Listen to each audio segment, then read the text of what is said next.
புளியங்கா ஏதாவது ஒன்று வெள்ளக்கார பேர் வச்சா கிறிஸ்டியன் பேர் அப்படின்னு நம்ம நினைச்சிட்டு இருக்கிறோம். ஆக்சுவலா உண்மையிலே சொல்றேன், சமஸ்கிருத பைபிளை படிச்சா ஹிந்தி பைபிளை படிச்சா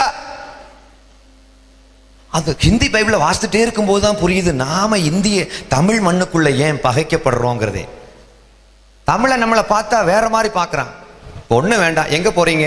ஆண்டவரை ஆராதிக்கும்படியாக கடந்து போகிறோம். எதை கடந்து போறேன்? நடந்து தானே போறேன். அது என்னமோ தெரியலங்க, எல்லாரும் நடந்து தான் போறாங்க. கிறிஸ்டியன்ஸ் மட்டும் கடந்து போறாங்க. எதை கடந்து போறாங்களே தெரியல.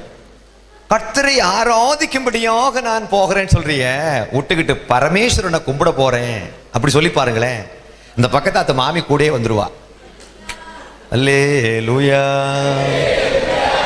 அன்னைக்கு ஒரு மாமிகிட்ட நான் கேட்குறேன், மாமி தெய்வானேங்கிற ஒரு பொண்ணு உயிரோடு இருக்கச்ச வள்ளி பின்னாடியே நம்ம முருக பரமாத்மா சுற்றி இருக்காருன்னு கந்த புராணம் சொல்லுது.